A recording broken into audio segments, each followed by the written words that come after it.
I had just gotten a promotion at the small architecture firm I worked for.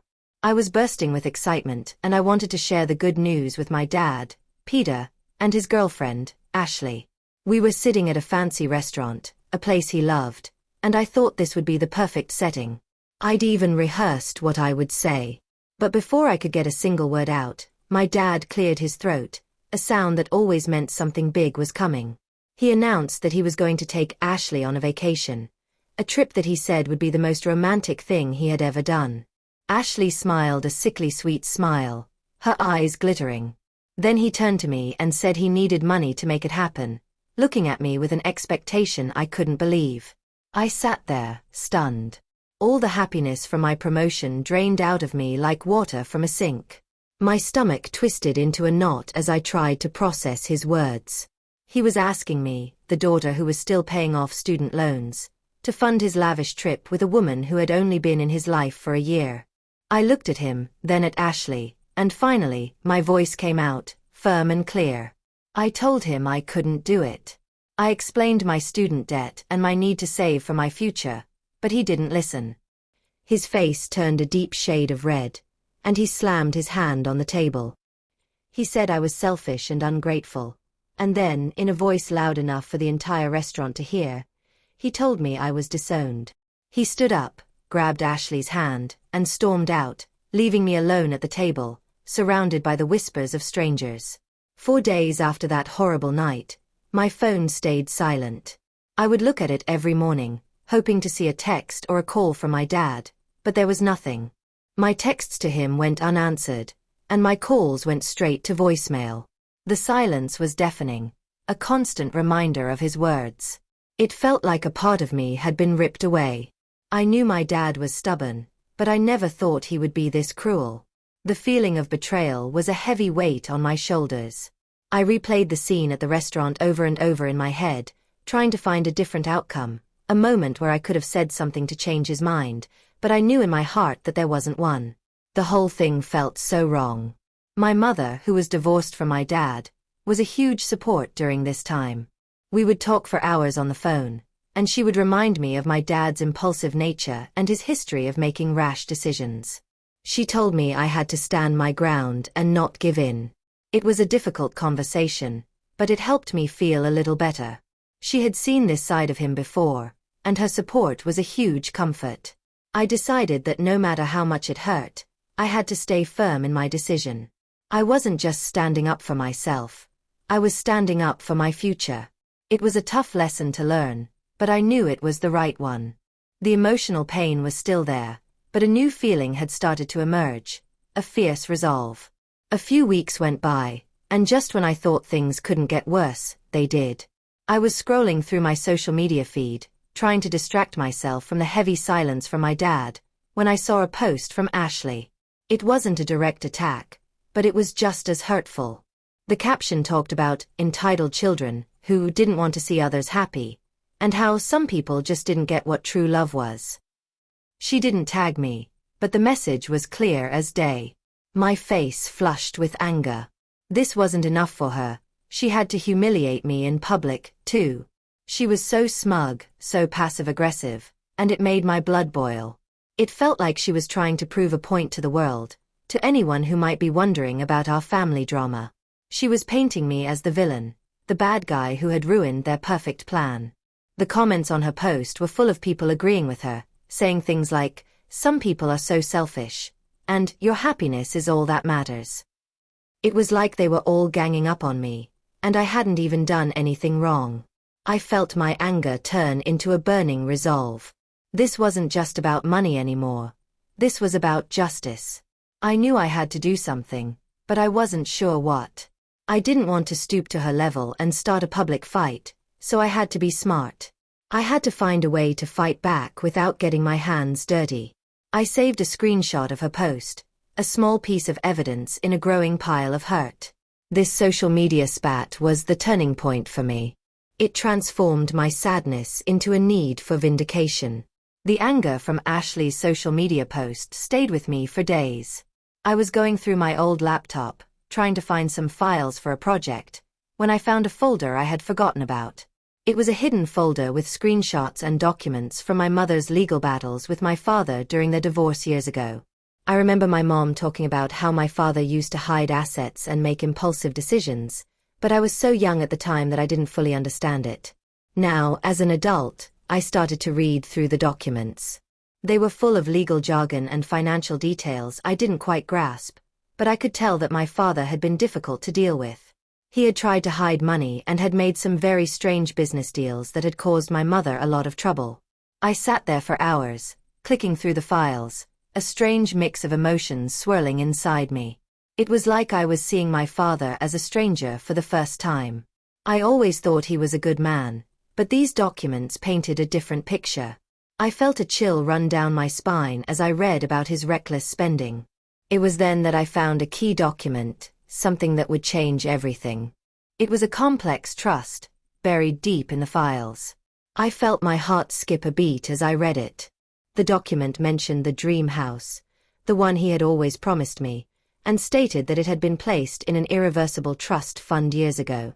I was the sole beneficiary upon my 25th birthday, which had just passed. I was stunned. It was a secret history I never knew existed, a quiet protection my mother had made for me long ago. My hands were shaking as I read the trust document again and again. It was a legal labyrinth, filled with words I didn't understand, but the key parts were clear. The house was mine. The document was an irreversible trust, meant to protect the house from any of my father's future financial problems. It was like a lifeline, thrown to me from the past. I felt a rush of emotions, relief, shock, and a quiet sense of triumph. I called my mom right away, my voice trembling with excitement. She was a little confused at first, but when I explained what I had found, she let out a huge gasp. She had completely forgotten about it. "That was my way of protecting you," she said, her voice full of emotion. "I wanted to make sure you always had a home, no matter what." With her support, I made an appointment with a lawyer. I felt a little silly at first, walking into the fancy law office with a faded document in my hands, but the lawyer treated me with respect. He took the document, reviewed it carefully, and then looked at me with a serious expression. "This is very real," he said. "The house is legally yours." I felt tears well up in my eyes. This was my quiet victory, a moment of triumph that no one knew about. My father's disownment was now completely meaningless, a hollow threat with no power. I knew I couldn't tell him right away. I had to wait for the right time to reveal my secret, to show him that his empty threats meant nothing. My mind was already racing, planning my next move. This quiet, small celebration was just the beginning. I was now in control, and I was going to use it wisely. With the lawyer's confirmation ringing in my ears, I left his office, a quiet sense of triumph bubbling up inside me. It was a secret victory, one that my father and Ashley knew nothing about. I felt a power I hadn't felt in a long time. My father's disownment felt like a paper threat now, thin and meaningless. The whole ordeal, the screaming, the silent treatment, the nasty social media posts, it was all just a big show. The house was mine. I went back to my apartment, a smile playing on my lips. I didn't tell anyone besides my mom. This was my moment, my quiet celebration. I knew I had to be smart about this. I couldn't just walk up to my father and tell him the truth. That wouldn't be as satisfying, and it wouldn't teach him a lesson. I had to wait for the right time to reveal my hand. I thought about all the times my dad had boasted about the dream house, about how he was going to give it to me someday, and I realized he never actually did anything to make it happen. He just talked about it. But my mom, in a quiet and steady way, had made sure it was mine all along. I felt a deep love and gratitude for her. The lawyer's words, "The house is legally yours," echoed in my mind. It was a beautiful thought. This was the first step in my long game. I knew that my father and Ashley were planning their next move, but they had no idea I was already ahead of them. After my quiet victory, I waited for my dad to make a move. For a while, there was nothing, and I started to think he was just going to ignore me forever. Then, one afternoon, my phone rang with his name on the screen. My heart jumped a little, but I took a deep breath before I answered. It wasn't an apology, or even a simple hello. He sounded annoyed and demanded that I attend the family meeting. He said it was my last chance to do the right thing, which I knew was his way of saying, "Give me the money." I knew exactly what he was doing, and I smiled to myself. He had no idea what I knew. I agreed to meet him, keeping my voice calm and even. I planned to keep the twist to myself, just for now. I wanted to see what he and Ashley would do, how they would act now that they thought they had me right where they wanted me. They thought they had all the power, and I couldn't wait to watch them try to use it. The family meeting was a disaster, just as I had expected. My dad and Ashley were all smiles and arrogance, a perfect two-person team. They made a show of ignoring me at first, talking to my relatives about their amazing European vacation plans as if I wasn't even there. Then, they started dropping hints, loud enough for me to hear. Ashley mentioned how she was so excited to be a part of the family legacy, and how she and my dad were making big plans for the house. My dad just nodded along, looking smug. He told my aunt that he was disappointed in my selfishness, and that he had to make some difficult decisions to protect his future. It was a subtle way of telling everyone that he had cut me out of the will. I just sat there, listening to them, a small smile on my face. They thought they were winning, but they had no idea. It was almost funny. They were trying so hard to hurt me, to show me how much they were winning, but their words had no power. They were just empty threats. It made me more determined than ever to play my hand at the perfect moment. I wanted them to get as comfortable as possible with their lie before I pulled the rug out from under them. This public display of their arrogance only fueled my fire.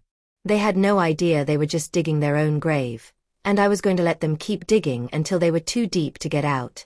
One day, while I was scrolling through my local news feed, I saw a small article about property tax hikes in our area. A line from my lawyer came to my mind. "You should have received a bill for the house by now." I hadn't received one, and I knew why. I called the city's tax office, a little nervous but mostly filled with a sense of purpose. I explained my situation, gave them the address of the house, and asked them to check the records. The woman on the other end of the line was very nice and looked up the information for me. She was quiet for a moment, and then she said something that made my heart leap with excitement. "The bill was mailed to you, Chloe, as the legal owner," she said. "The first payment is overdue, but you are the legal owner of the property." Then she added, "We had a certain Ashley call to inquire about the property, but her request to change the mailing address was denied because the name on the trust didn't match her name." I felt a shiver of satisfaction run down my spine. Ashley was already trying to assert her ownership, and the system had stopped her in her tracks. They were already panicking. My quiet little secret was already causing chaos, and they didn't even know it was me. I was the ghost in the machine, pulling the strings from behind the scenes. The tax office woman told me I could pay the bill online, and I thanked her, my mind already racing with my next move. The tax office woman's words buzzed in my head long after I hung up the phone. She had confirmed everything I needed to know. The house was legally mine. The tax bill had been mailed to me, the rightful owner, and the first payment was overdue. I felt a deep sense of satisfaction. My father had disowned me for money he didn't even have, and Ashley, his girlfriend, had been trying to get her hands on a house that was legally mine. The woman at the tax office also mentioned that Ashley had been calling to inquire about the property and had even requested to change the mailing address. The request was denied because the name on the trust didn't match hers. This was the first concrete sign that they were already worried. They were starting to get nervous, and they had no idea I was the one pulling the strings. It was all part of my secret, quiet plan. I could almost picture Ashley's frustrated face when the tax office told her no. This felt like a small win, a little bit of justice served. I knew I had to act fast, and I had to be smart. The next day, I went online to the city's tax website. I found the page for the house's property taxes, which was a little overdue. I saw the amount due, along with a small penalty for the late payment. A smile crept onto my face. I decided to pay it all in full. It felt good to take an action that had a real-world impact. It was the first time I was asserting my ownership in a direct way. I made the payment with my own credit card, and I made sure the receipt was sent to my personal email address. This receipt was more than just a piece of paper. It was a physical record of my claim on the house. I knew my father and Ashley would eventually get a letter about the payment, and I couldn't wait to see their reaction. They would be completely confused, wondering who had paid for the taxes on their house. This was the first real step in my plan, a calculated move to let them know that someone was watching, but without revealing my identity just yet. I felt a rush of adrenaline. It was a sweet taste of revenge, and I knew there was more to come. After I paid the tax bill, I met with my lawyer again. I told her everything, from the social media posts to Ashley's call to the tax office. My lawyer, who was a smart and seasoned woman, listened carefully and smiled. "It's time for the first hook," she said.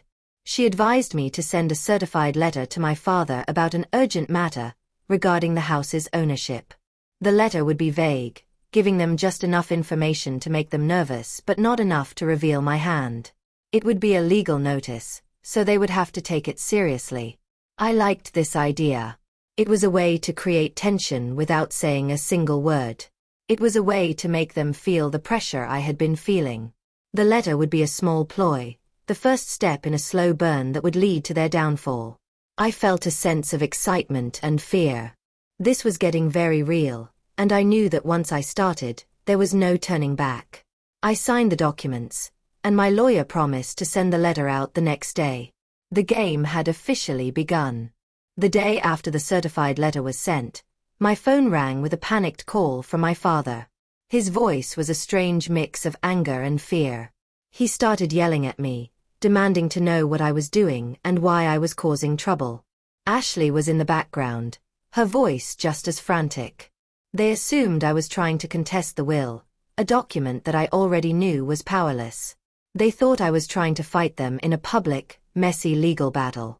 It was satisfying to hear them so worried. Their paranoia was working against them. I stayed calm, not revealing my hand. I told them I was just doing what was right. My vagueness made them even more agitated. They kept asking questions, trying to get me to reveal my plan, but I didn't say anything. Their defensiveness confirmed their guilt. They were reacting exactly as my lawyer had predicted. They were panicking, and they were already in over their heads. I knew they were going to double down, and I was ready for it. I hung up the phone, a small smile on my face. The first hook was a complete success. After the panicked phone call, Ashley and my father went into a full-on offensive. They started a new round of threats, promising to take me to court and ruin me if I didn't back down. They were so confident, so sure of their victory. They had no idea that their victory was built on a foundation of sand. I knew that their threats were just a sign of their desperation, a final act of a losing team. I didn't respond to their threats. I just let them talk, their words having no power over me. A couple of weeks later, a family friend gave me a call, and what he told me made my heart skip a beat. He had seen my dad, Peter, and Ashley at a financial consultant's office. He said they looked frantic and stressed, like they were in a big hurry. They were carrying a huge file of papers, and they were arguing with the consultant. This was a new piece of information that confirmed my suspicions. My little ploy with the certified letter had worked. They were panicking, and they were trying to find a way out of their problem. I knew they were trying to get a loan for their vacation, but I also knew they were using the house as collateral, a house they didn't legally own. They were digging their own grave, and I was just sitting back and watching them. It was a sweet moment of victory. I thanked him for the information, my mind already racing. I knew I had to act fast before they did something else reckless. The news from the family friend made me even more determined.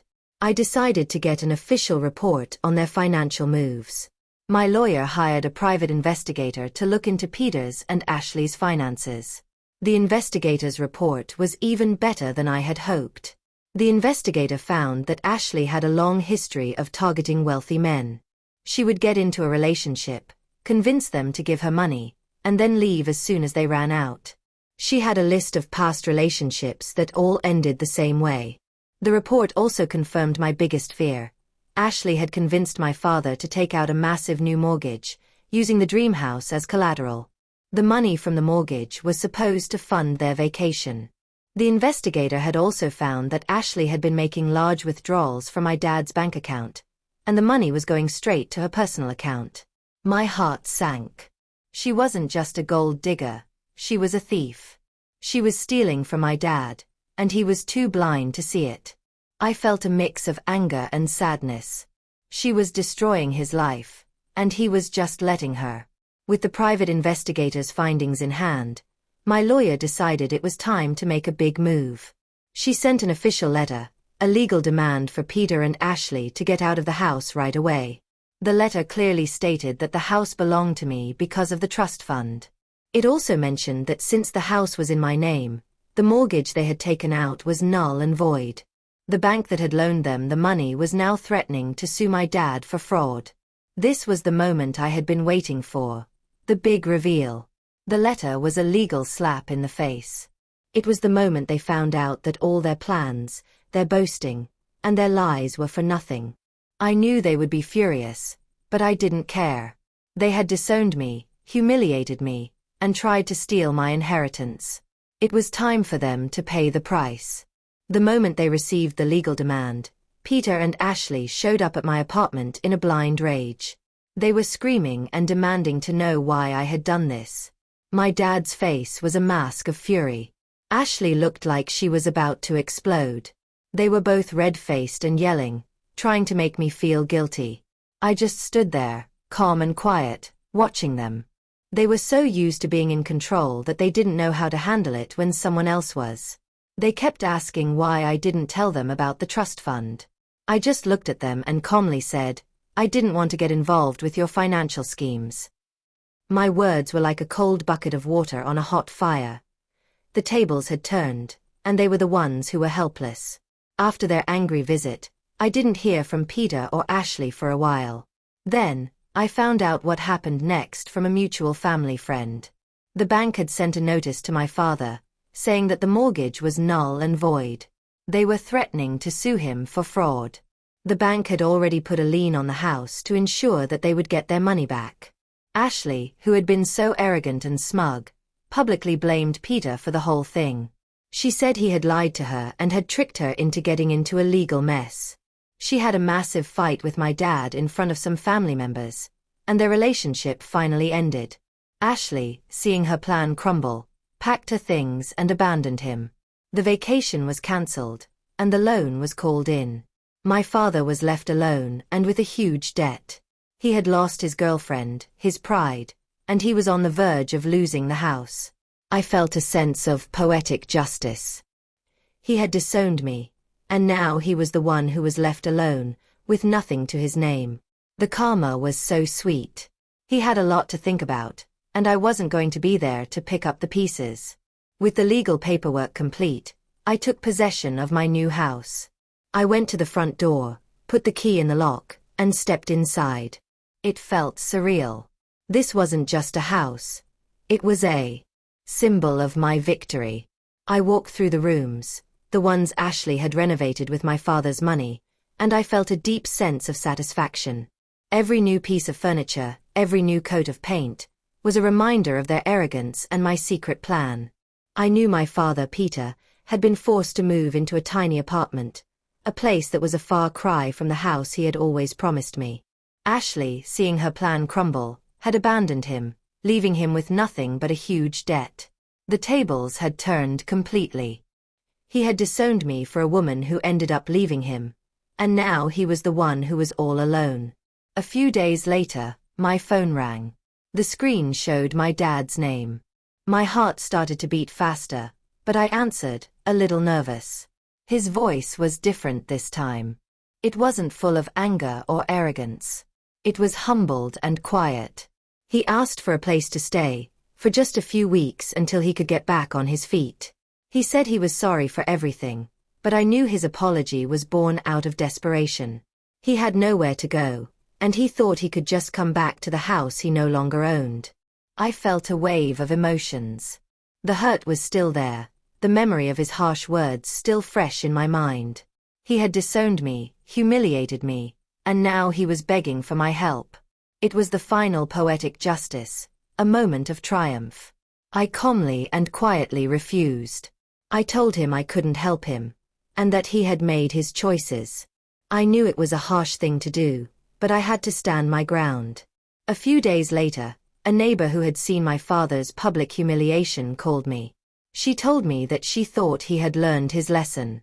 She said he looked so defeated, so humbled, that it was almost sad to see. I wasn't so sure. I had seen this side of him before, and it never lasted. But her words made me think. I had a long conversation with my mom, and we talked about everything that had happened. My mom told me that while she didn't want me to get hurt again, she also didn't want me to hold on to so much anger. She said that a part of him was still my father, and that I should find a way to help him, but on my own terms. I thought about it for a long time. I didn't want to give in, but I also didn't want to be as cold and cruel as he had been. I decided to make a plan. I called him and offered to pay for an apartment for him and give him a small allowance, as long as he agreed to go to therapy. It was my way of helping him without letting him back into my life completely. He had no choice but to accept.